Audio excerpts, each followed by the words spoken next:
A multimillionaire CEO risked his entire reputation by pretending to be a driver. You won't believe what happened when she discovered the truth.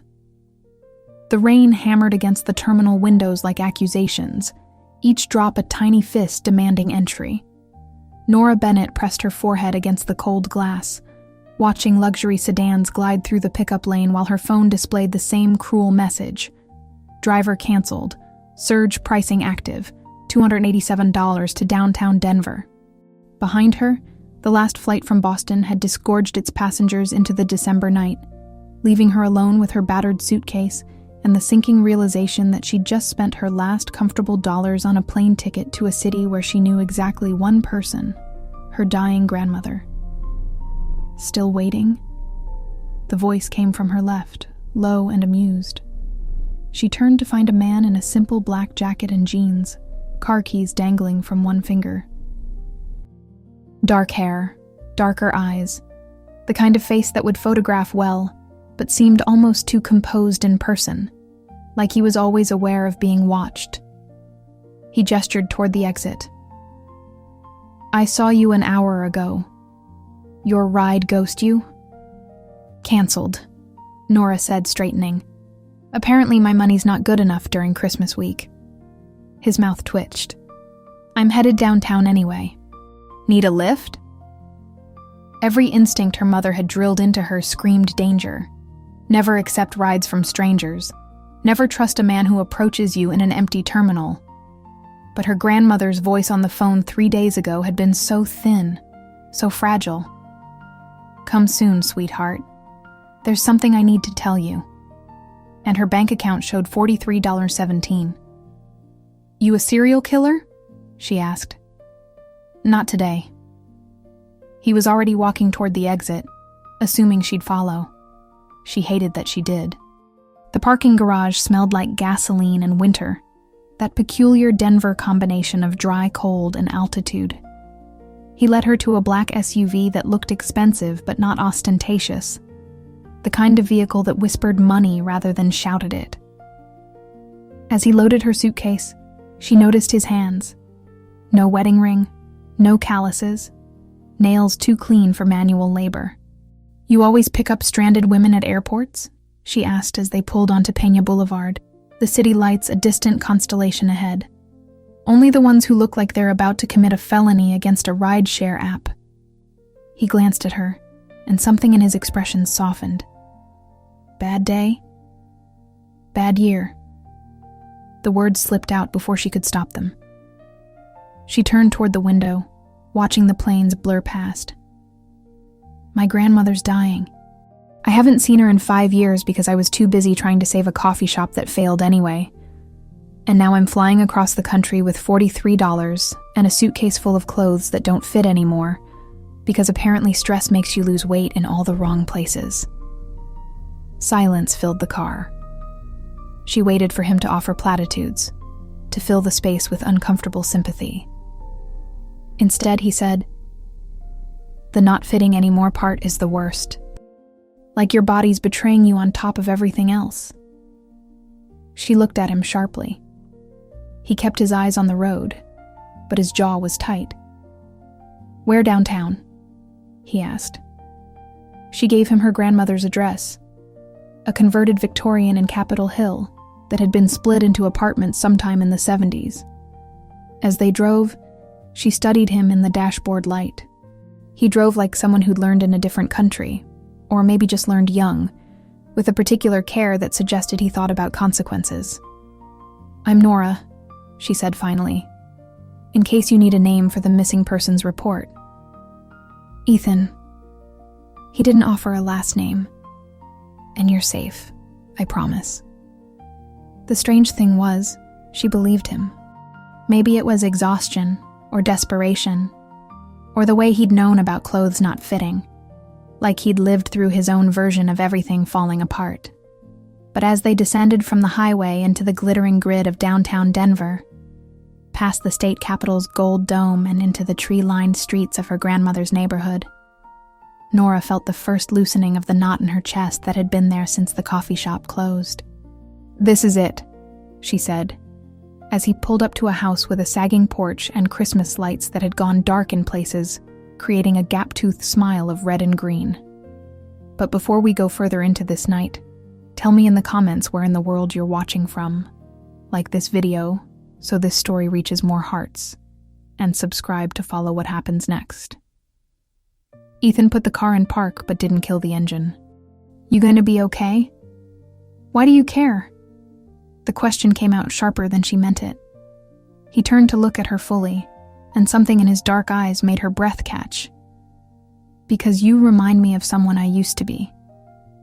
Before she could ask what he meant, he was out of the car, retrieving her suitcase. As she watched him set it on the sidewalk with surprising gentleness, Nora wondered what kind of man picked up strangers at airports and saw ghosts of himself in their grief. She didn't know that upstairs, in apartment 2B, her grandmother was sitting by the window with an old photograph in her hands, a picture of a young man who looked remarkably like Ethan, standing beside a woman who could have been Nora's twin.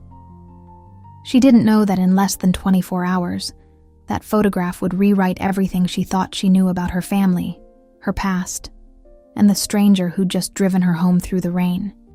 "Thank you," Nora said as he handed her the suitcase. "Merry Christmas, Nora." He smiled, and it transformed his careful face into something warmer, more human. Then he was gone, taillights disappearing into the Denver night like a wish she hadn't known she'd made. Her grandmother's apartment smelled like lavender and old paper, the scent of a life carefully preserved. Margaret Bennett sat in a wingback chair by the window, wrapped in quilts despite the radiator's hiss and clang. At 83, she'd become translucent, as if the cancer were slowly erasing her from the world. "You came," Margaret whispered, and the relief in her voice made Nora's throat tight. "Of course I came." She knelt beside the chair, taking her grandmother's papery hand. "I'm sorry it took so long. You've been surviving, sweetheart. That's its own form of devotion." Margaret's fingers tightened around hers. "But now I need you to listen. There's something about your grandfather, about your whole family, that I should have told you years ago. But the confession would have to wait." Margaret fell asleep mid-sentence, her breathing labored, and Nora spent the first night in Denver on the sagging couch, listening to the radiator's metallic symphony and thinking about dark eyes and the phrase "someone I used to be." Morning came too bright. Nora woke to find her grandmother already dressed, insisting with surprising vigor that they needed groceries. "The corner market on Colfax," Margaret said. "They deliver, but I want you to see it. Your grandfather used to take me there every Saturday morning." The market was one of those Denver institutions that existed in defiance of gentrification, a narrow storefront squeezed between a craft brewery and a vintage clothing shop, its windows plastered with handwritten signs advertising sales on produce. Inside, it smelled like cilantro and possibility. Nora was examining overpriced organic apples when she heard a familiar voice. "Margaret, you're looking well." She turned to find Ethan, the airport driver, crouched beside her grandmother's wheelchair, his hand covering Margaret's with unmistakable affection. He wore different clothes today, a wool coat over a charcoal sweater that probably cost more than Nora's entire suitcase. And suddenly the clean hands and careful driving made terrible sense. "You," Nora said. He looked up, and guilt flashed across his face before he could mask it. "Nora, you know each other?" Margaret's confusion was genuine. "He gave me a ride from the airport," Nora said slowly. "A ride he implied was just convenient." Ethan stood.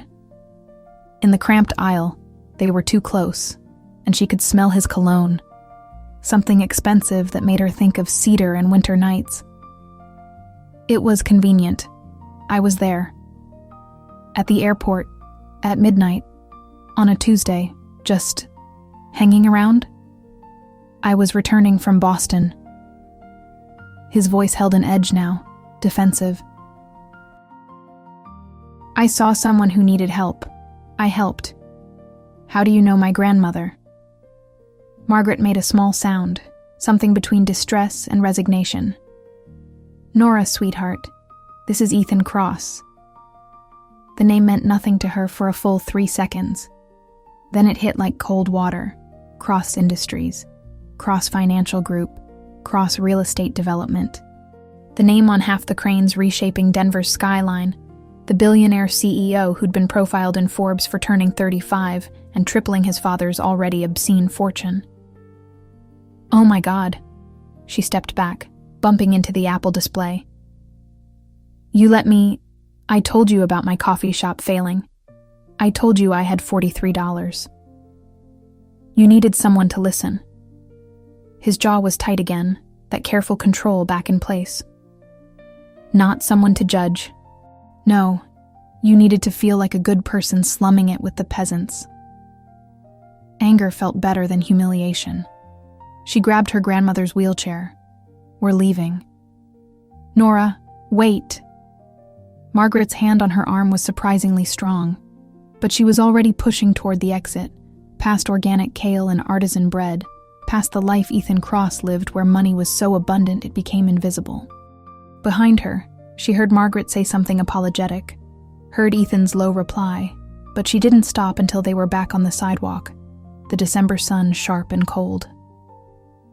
"He's a good man," Margaret said quietly. "He's a liar. He's someone who knows what it's like to carry grief quietly." Her grandmother's eyes were knowing. "Like you. Like your grandfather. Like me." That night, after Margaret had fallen asleep with her confession still unspoken, Nora stood at the window and watched the Christmas lights flicker on across Capitol Hill. Somewhere in this city, Ethan Cross was in whatever mansion billionaires called home, probably not thinking about the woman he'd picked up like a charity case. But her phone buzzed. An unknown number. "I'm sorry. I should have told you who I was. But I'm not sorry I gave you a ride. Ethan." She stared at the message for 5 full minutes before typing back. "Why?" His response was immediate. "Because you looked like someone who'd forgotten that strangers could still be kind. And I've been that person." Nora deleted and retyped her response 3 times before settling on, "My grandmother is dying. I don't have time for whatever this is. I know. Margaret's been my friend for 3 years, since I bought the building she lives in, and she threatened to start a tenants' union if I raised anyone's rent." Despite herself, Nora smiled. That sounded exactly like her grandmother. "Can I see you tomorrow?" His next message appeared. "No drivers, no lies, just coffee?" She should say no.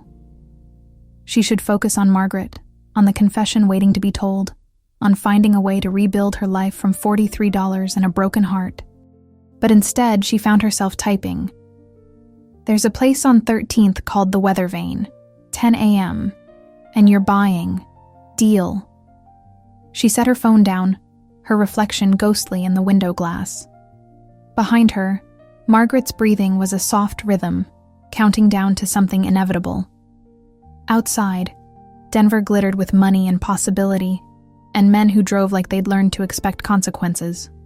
And somewhere between those two truths, Nora felt the first dangerous flutter of something she'd thought the coffee shop had taken with it when it died. Hope. The Weather Vane occupied a corner building that had survived Denver's transformation from cowtown to tech hub by virtue of stubbornness and excellent coffee. Ethan was already there when Nora arrived, sitting at a corner table with 2 ceramic mugs steaming between his hands. He stood when he saw her, and the gesture was so old-fashioned it made her chest ache. "I didn't know what you liked," he said. "So I got you the pour-over. The barista said it was what coffee people order." Former coffee people. But she sat, wrapping her hands around the mug's warmth. Through the window, Denver moved past in its December rhythm. Tourists heading to Union Station. Locals bundled against the altitude cold. Everyone carrying that particular pre-Christmas tension. "Tell me about the shop." Ethan's voice was gentle. "What was it called?" The Borrowed Cup. Stupid name. I thought it was clever. You know, like borrowed time, borrowed moments. Turns out people just thought we sold used mugs. He didn't laugh. How long did you have it? 4 years. 3 years and 11 months longer than anyone said I would. The bitterness surprised her with its freshness. My mother said I was throwing away my business degree. My ex-boyfriend said I was being childish. Turns out they were both right. Or maybe you just loved something enough to fight for it. Ethan's dark eyes held hers. That's not childish. That's rare. She wanted to look away, but couldn't. Why did you buy my grandmother's building? Because it was zoned for demolition. The previous owner wanted to tear it down, build luxury condos. He turned his mug in slow circles. I bought it and locked it into historic preservation. It can never be demolished now. That's not a great business decision. No, he agreed. But I grew up in a building like that, in Chicago, before my father made his money. I remember what it felt like to come home and wonder if we'd still have a home next month. His jaw tightened. I remember my mother crying in the kitchen because the landlord raised rent again. So when I can, I stop that from happening.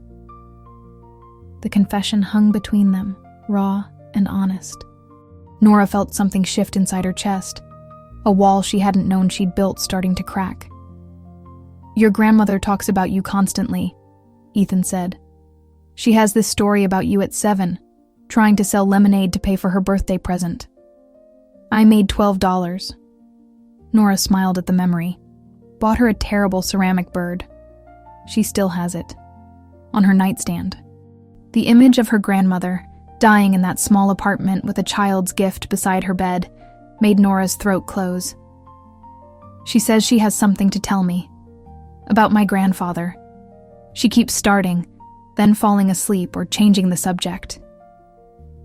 James. Ethan's voice changed, became careful. Your grandfather, James. You know about him? Margaret talks about him sometimes. Late at night, when the pain is bad and she can't sleep. He hesitated. He died before you were born, right? When my mother was pregnant with me. Car accident. Nora recited the facts she'd grown up with. He was a carpenter. They were happy. Then he was gone. Ethan's expression shifted, something like recognition or worry crossing his face. Nora. But her phone rang.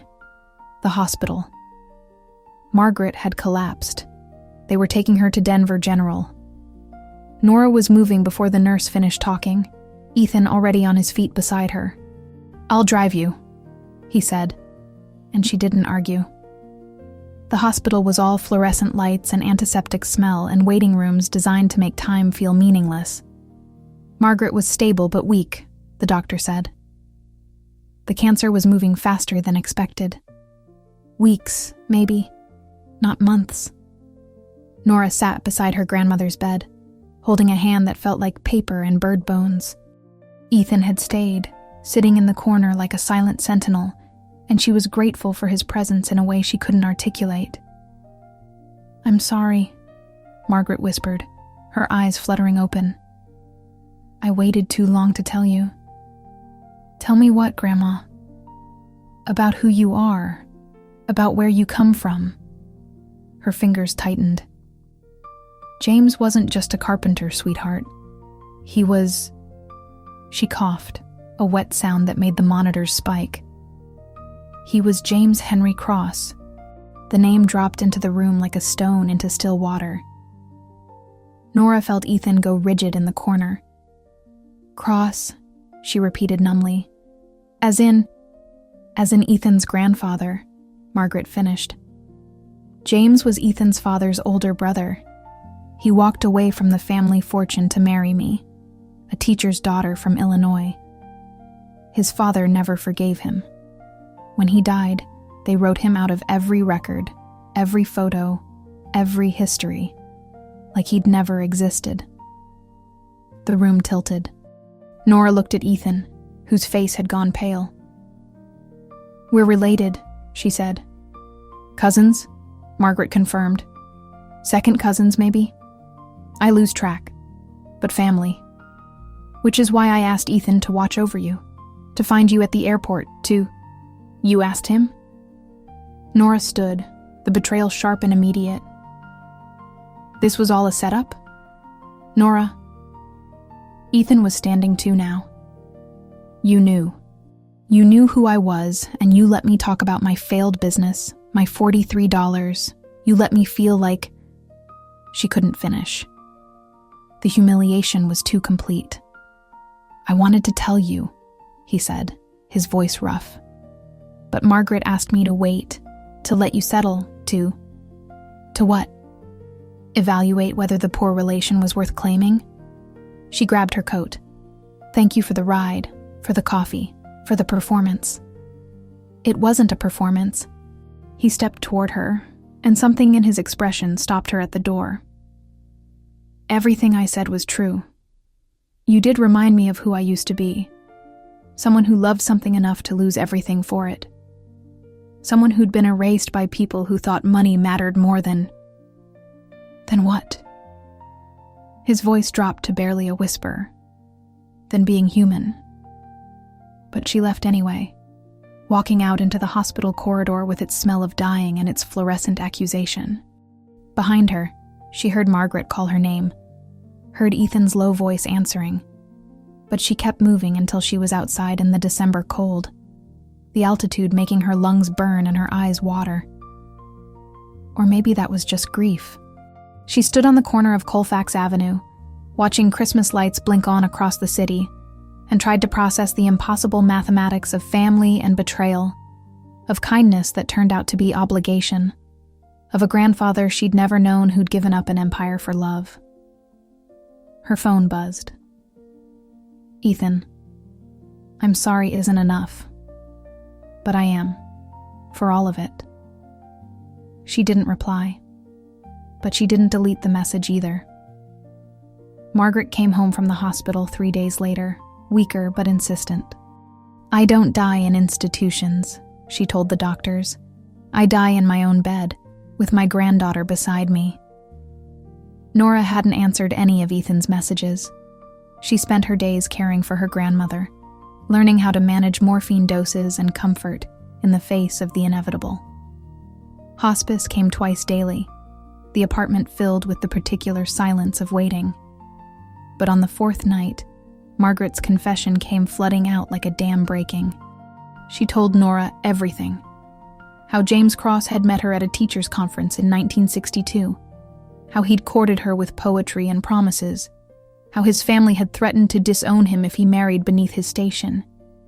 How he'd chosen her anyway, walking away from millions to work with his hands and sleep beside the woman he loved. "We had 19 years, Margaret said, her voice thin but steady. 19 years of happiness in this city, in small apartments and Sunday morning markets. We had your mother. We had a life built on nothing but choice and love and stubbornness." She smiled. "And then a drunk driver took him on his way home from a job site. And I was 42 years old with a teenage daughter and no money and no family except the one he'd abandoned for me." "His family never reached out?" Nora asked. "Oh, they reached out." Bitterness crept into Margaret's tone. "They offered me money to disappear, to change our names, to never claim connection to the Cross family. They wanted to erase James completely, like his love for me had been a stain on their legacy. But you didn't take it." "I took enough to bury him properly. The rest, I sent back with a note telling them exactly what they could do with their blood money." Margaret's hand found Nora's. "I raised your mother on a teacher's pension and James's life insurance. When she got pregnant with you at 20, I helped her the way James would have wanted. With love, not judgment. And when she decided to keep his name a secret, to protect you from that family's poison, I respected her choice. But Ethan's not poison," Nora said quietly. "No," Ethan's what happens when someone raised in poison decides to become medicine instead. Margaret's eyes drifted closed. He found me 3 years ago. He was buying properties across Denver, and he found my name on a lease, Margaret Cross Bennett. He came to the apartment, asked if I'd been married to James Henry Cross. I almost didn't tell him. What changed your mind? He cried. Margaret's voice broke. This billionaire, this powerful man, he cried when I showed him photos of his uncle. He said his father never spoke about James, that there was this hole in his family story that no one would explain. And I saw James in him, that same hunger for something real beneath all the money and expectation. The next morning, Ethan showed up at the door. Nora opened it to find him holding a cardboard box, his expression tentative. I brought something, he said. Margaret said I could show you. She should close the door, should maintain the anger that felt safer than whatever lay beneath it. But her grandmother called from the bedroom. Let him in, sweetheart. And Nora found herself stepping aside. The box contained photographs, dozens of them, preserved in plastic sleeves. Ethan spread them across the kitchen table like a dealer shuffling memories. Here was James Cross as a young man, impossibly handsome in a suit that probably cost more than Nora's car. Here he was with a woman who must have been Ethan's grandmother, their faces stiff with the weight of expectations. And here, Nora's breath caught. Here he was with Margaret, both of them young and luminous, standing in front of a small house with an expression of defiant joy. My father kept these, Ethan said softly. Hidden in a safety deposit box I didn't know about until he died 2 years ago. Along with letters James sent him, begging for reconciliation. My grandfather intercepted them all. Nora picked up a photo of James holding a baby. Her mother, she realized. He looked exhausted and happy, wearing work boots and a smile that transformed his aristocratic face into something accessible, human. He looks like you, she said without thinking. He looks like what I'm trying to become. Ethan's voice was rough. Someone who chose love over legacy. Someone who knew what mattered. Why did you really help me at the airport? The question came out smaller than she intended. And don't say because Margaret asked you to. He was quiet for a long moment, his fingers tracing the edge of a photograph. Because when I saw you standing there, looking lost and angry, and like you were one more disappointment away from breaking, I saw James. I saw what it must have looked like when he walked away from everything. And I thought, his jaw worked. I thought maybe I could be for you what no one in my family was for him. Just kind, just present, just human. The words settled between them like snow. I'm scared, Nora admitted. She's dying and I just found her again, and now there's all this history, all these people I never knew existed, and I don't know how to... Her voice broke. Ethan moved around the table, not touching but close enough that she could feel his warmth. You don't have to know. You just have to be here. That's what James did. Margaret's voice came from the bedroom, paper thin but clear. He didn't know how to be poor. He didn't know how to fix a sink or hammer a nail. But he was present. He learned. And that was enough. That night, Ethan stayed for dinner. Takeout Thai food eaten at Margaret's bedside, sharing spring rolls and stories. Margaret told them about James's first attempt at carpentry, how he'd nearly hammered his thumb off making her a bookshelf. Ethan countered with his own story of trying to prove himself to his father by working construction one summer, coming home with sunburn and humility. We're all trying to escape something, Margaret said, her eyes moving between them. James escaped expectations. Nora escaped disappointment. Ethan, what are you escaping? He was quiet so long Nora thought he wouldn't answer. Then, the idea that money means I don't get to be whole, that because I have everything, I'm not allowed to want something real. The words hung in the small apartment, honest and raw. After Margaret fell asleep, Nora walked Ethan to the door. The hallway was dim, intimate with shadow. "Thank you," she said. "For the photos. For staying." "Nora." He turned, and they were too close. Close enough that she could see the uncertainty in his dark eyes. "I know this timing is terrible. I know you're here because your grandmother is dying and everything is complicated and I'm part of that complication. But I need you to know. Don't." She put her hand on his chest, feeling his heartbeat against her palm. "Don't say something we'll both have to navigate around. What if I want to say it anyway?" She looked up at him, this man who'd picked her up in the rain, who'd cried over photographs of an uncle he'd never met, who'd stayed for takeout Thai food because it mattered. "Then say it later, when there's space for it to land." He covered her hand with his touch careful. "Later," he agreed. But later came sooner than either of them expected. Margaret died on a Tuesday, 3 weeks before Christmas, with Nora holding one hand and a photograph of James holding her heart. The hospice nurse said it was peaceful. Nora said it was incomplete. There were still stories untold, still moments unshared, still forgiveness that hadn't quite formed into words. Ethan arrived within an hour of Nora's text. He didn't ask what she needed.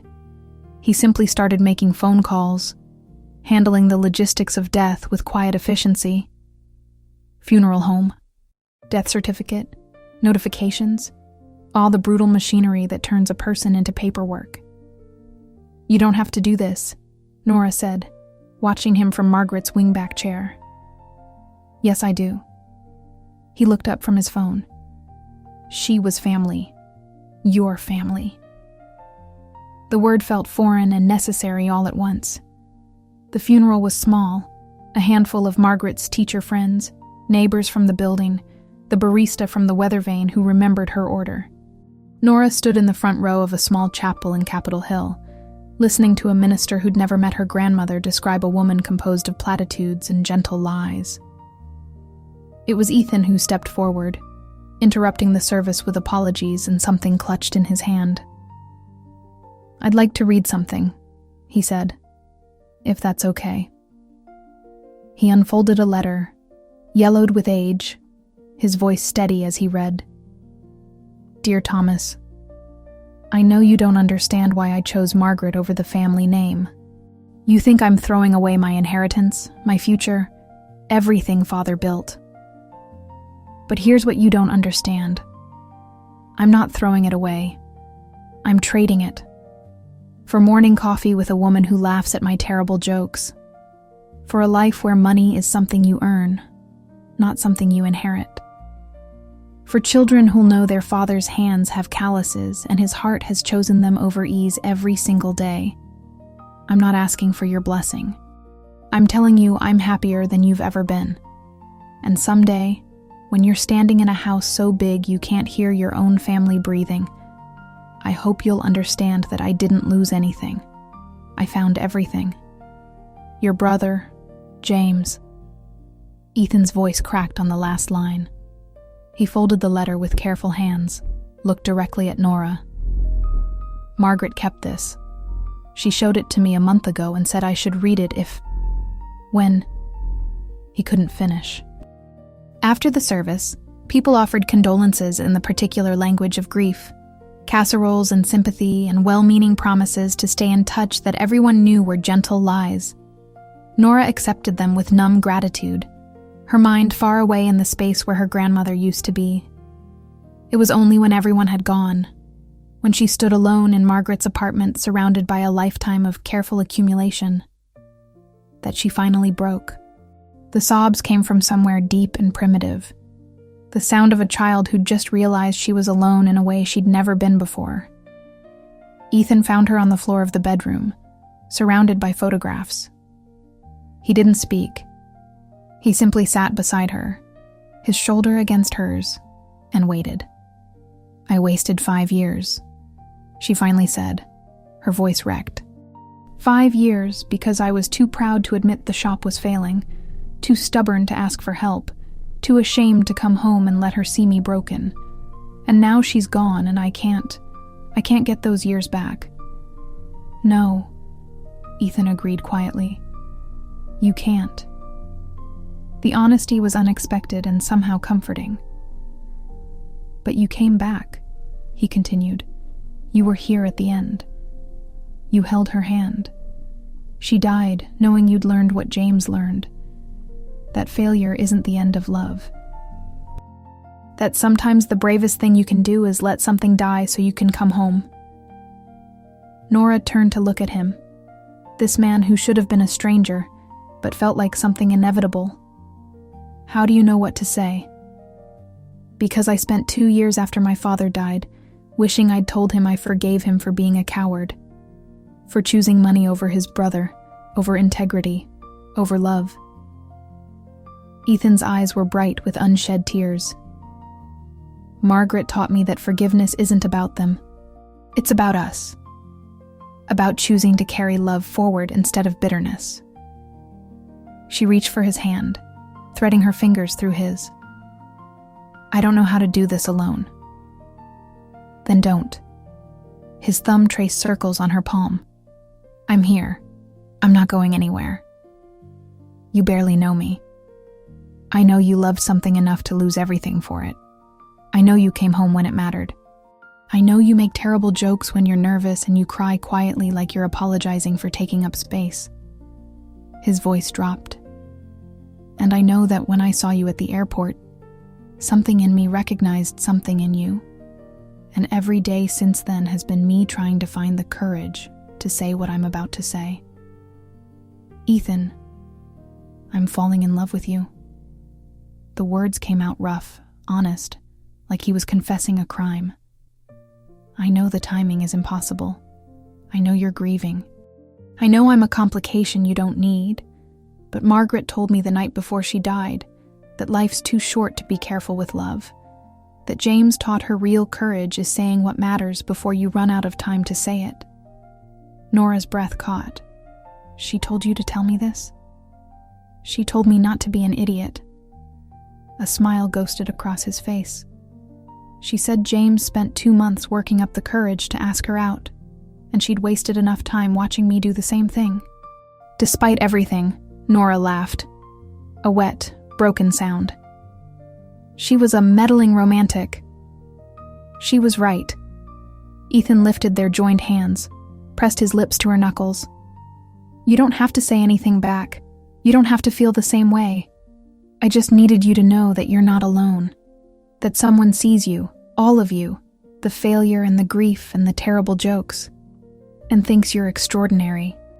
The apartment was quiet around them, filled with the absence of the woman who'd brought them together. Outside, Denver moved through its December evening, indifferent to loss and love and the strange mathematics of family. But here, in this small room with its lavender smell and fading light, Nora felt something shift inside her chest. Grief making space for something else. Something that felt terrifyingly like hope. I need time, she said finally.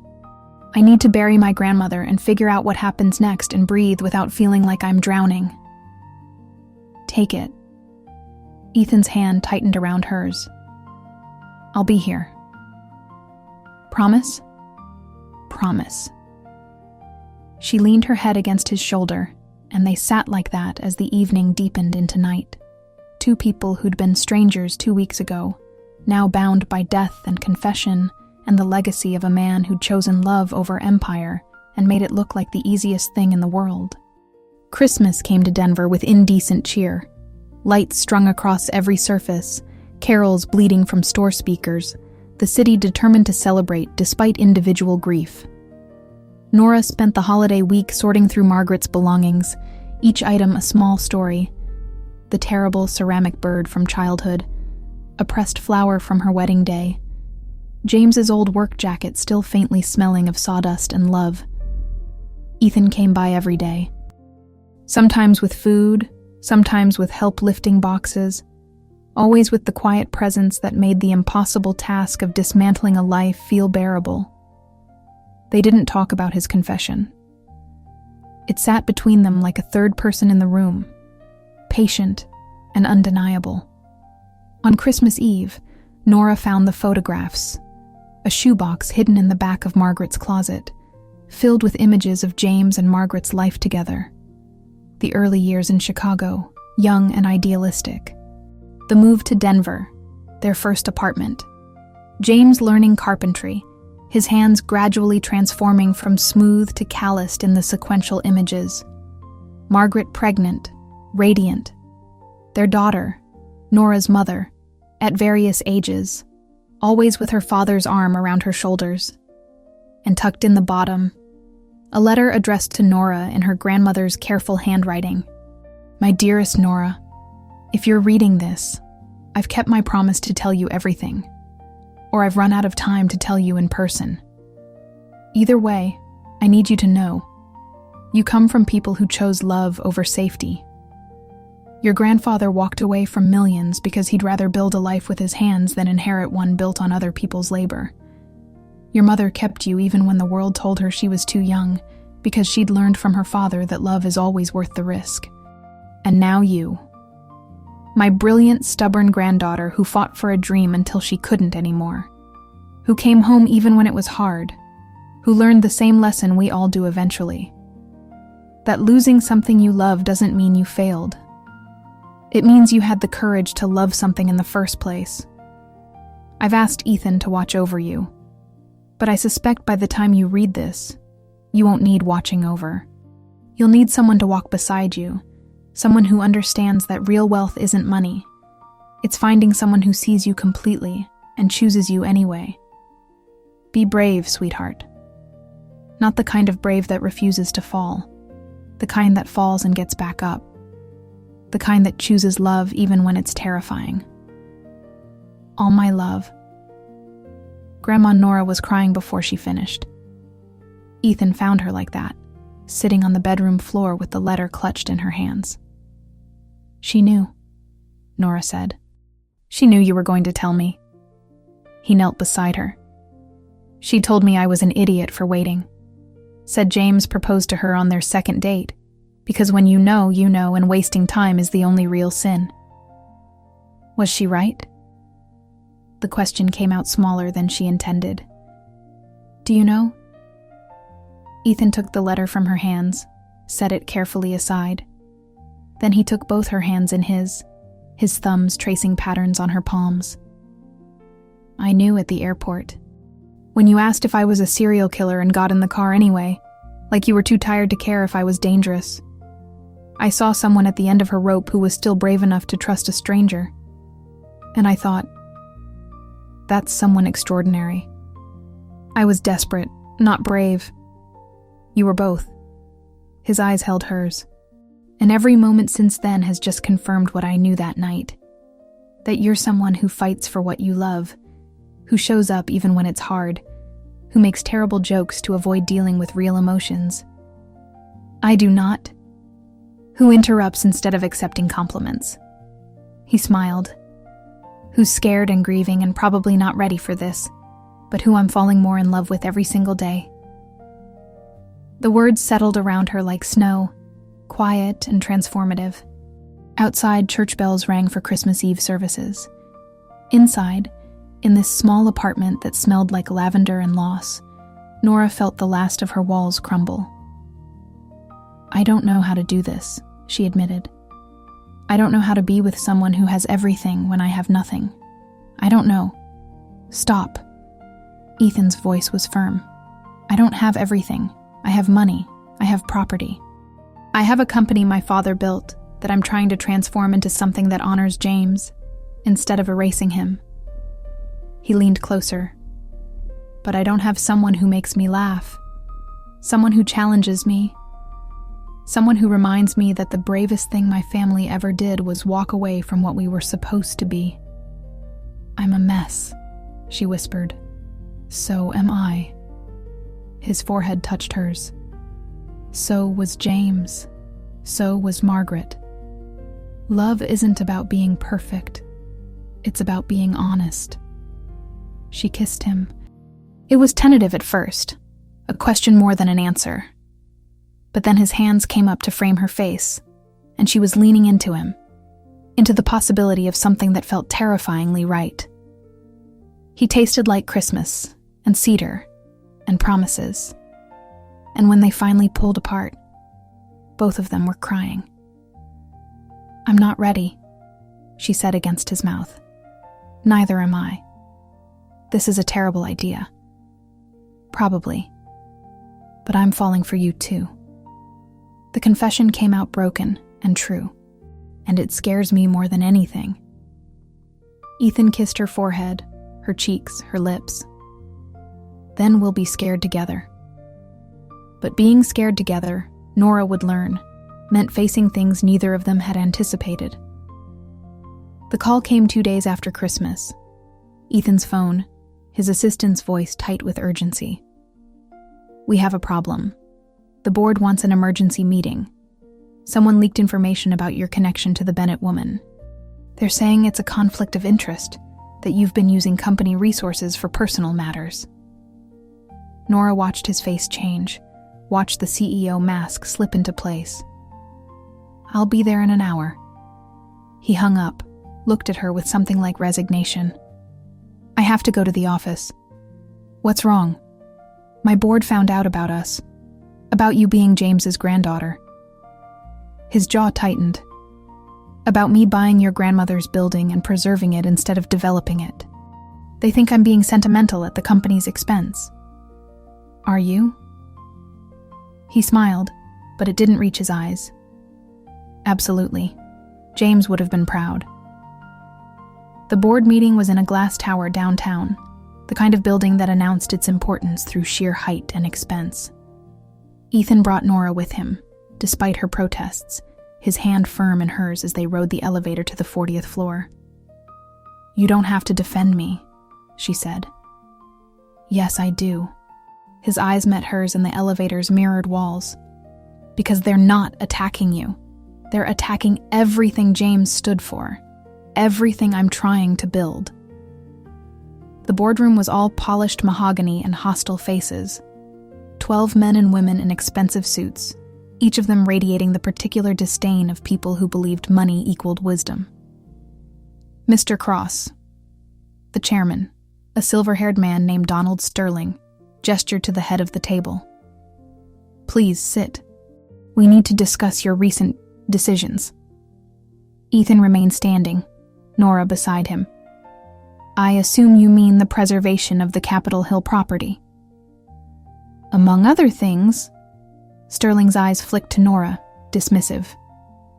"We've discovered you have a personal relationship with one of the tenants, a relationship that predates your acquisition of the building and that you failed to disclose to this board." "Margaret Bennett was my great-aunt by marriage," Ethan said calmly, "and her granddaughter Nora is my second cousin. I disclosed this to legal when I made the purchase. You disclosed a family connection.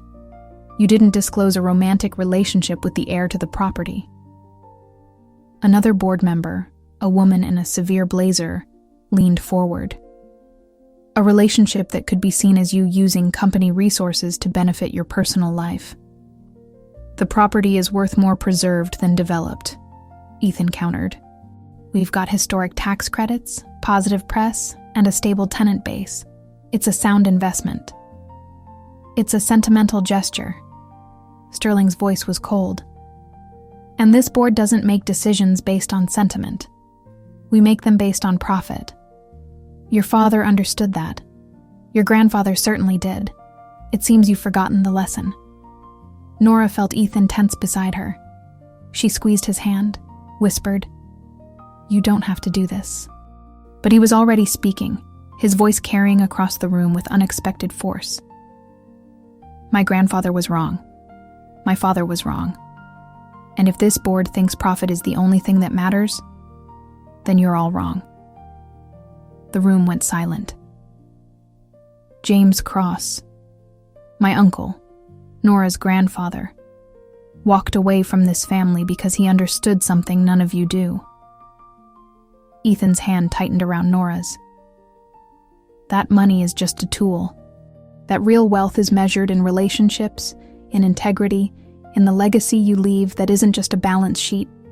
He gave up millions to build a life with his hands, to love openly, to raise a daughter who knew her father chose her every single day.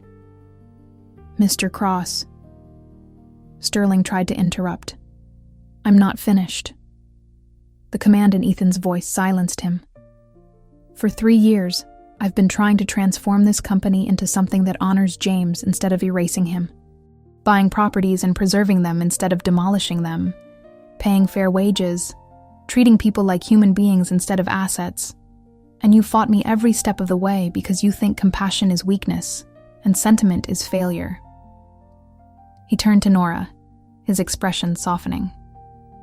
But I met this woman at an airport 3 weeks ago. She'd just lost everything. Her business, her savings, her sense of who she was. And she was still brave enough to get in a stranger's car, to fly across the country to be with her dying grandmother, to fight for what mattered, even when the world told her she'd failed. Ethan, Nora whispered, tears starting.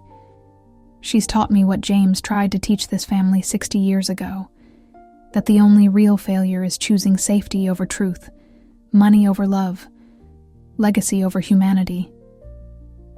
He looked back at the board, his voice steady. So here's what's going to happen. I'm keeping the Capitol Hill property. I'm continuing to pursue preservation over development.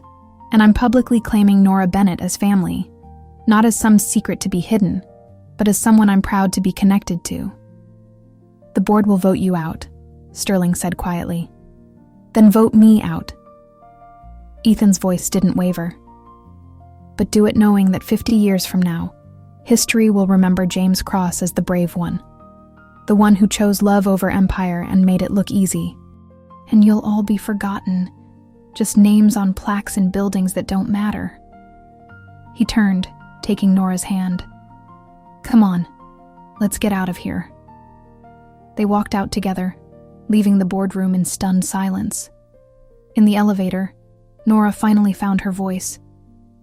Did you just sacrifice your company for me? No. Ethan pulled her into his arms. I sacrificed their company for us, for James, for Margaret, for everyone who deserves to be chosen. But your legacy... My legacy is whatever I build next, with you. He kissed her temple. If they vote me out, I'll start over.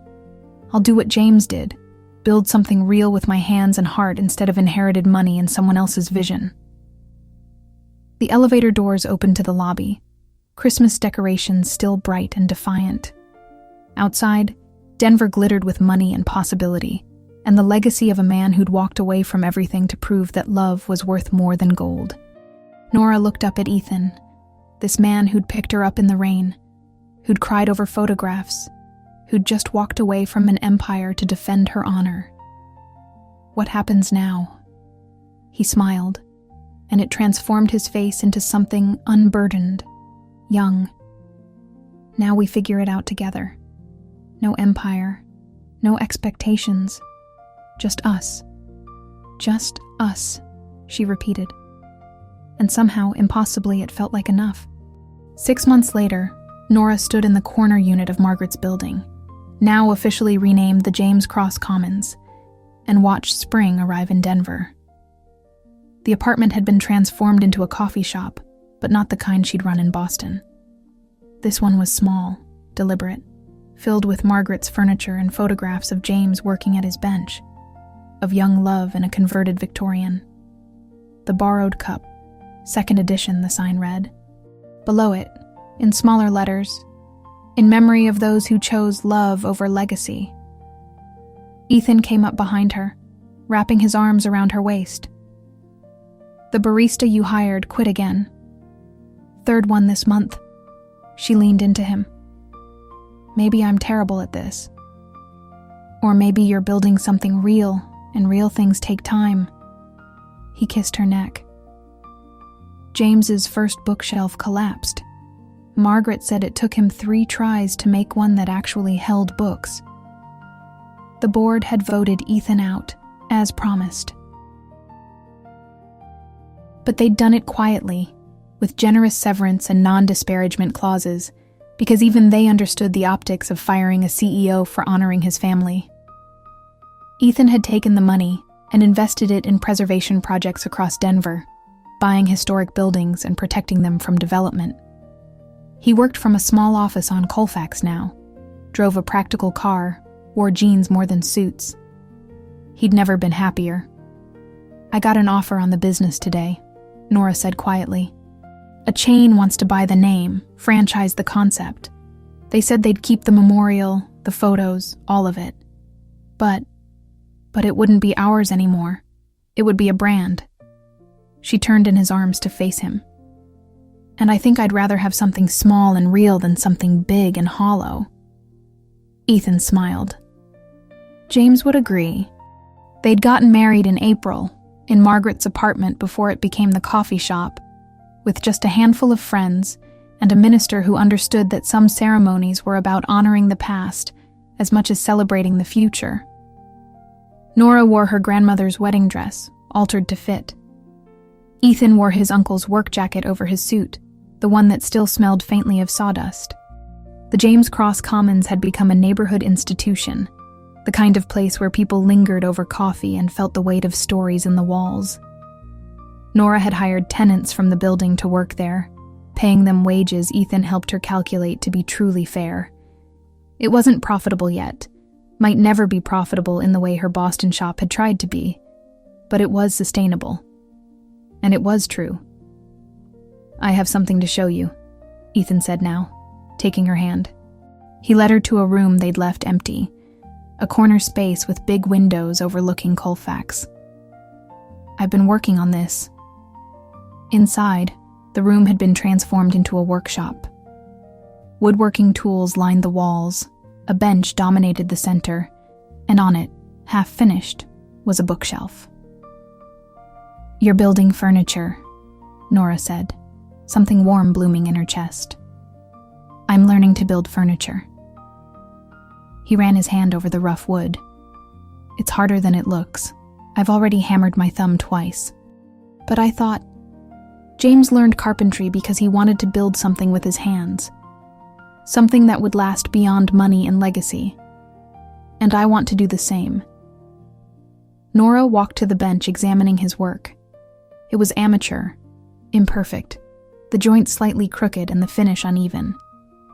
It was the most beautiful thing she'd ever seen. "What will you do with it?" she asked. "Give it to you." He came up behind her again, his voice soft. "Fill it with books about people who chose love over safety, stories about building things that matter, about failing and trying again." She turned to face him. This man who'd been a stranger at an airport 7 months ago, who'd cried over photographs and walked away from an empire and learned to hammer wood because his uncle had taught him, without ever meeting him, that real wealth was in transformation, in choosing difficulty over ease, in building something true. "I love you," she said simply. "I love you too." He kissed her forehead. "And I'm grateful every single day that you got in that car. I'm grateful you were there to offer the ride." Through the window, Denver moved through its spring afternoon, people walking past with coffee cups and canvas bags, the city transforming itself the way cities do, tearing down and building up in endless cycles. But here, in this small corner of Capitol Hill, in a building that had been scheduled for demolition and was now protected forever, something permanent had taken root. Love, Nora thought. The kind that chooses and builds and fails and tries again. The kind that walks away from safety to build something real. The kind that James had shown Margaret, that Margaret had shown her, that she and Ethan were showing each other every single day. "Come on," Ethan said, taking her hand. "We've got a coffee shop to run and furniture to build badly." She laughed, following him back into the main room where customers were starting to arrive, where Margaret's chair still sat by the window, where photographs of James looked down with what she liked to imagine was approval. And somewhere, in whatever comes after, she imagined her grandparents together again. James with his calloused hands and Margaret with her teacher's wisdom, watching their legacy unfold not in money or empires, but in love that had survived death and distance and the weight of impossible choices.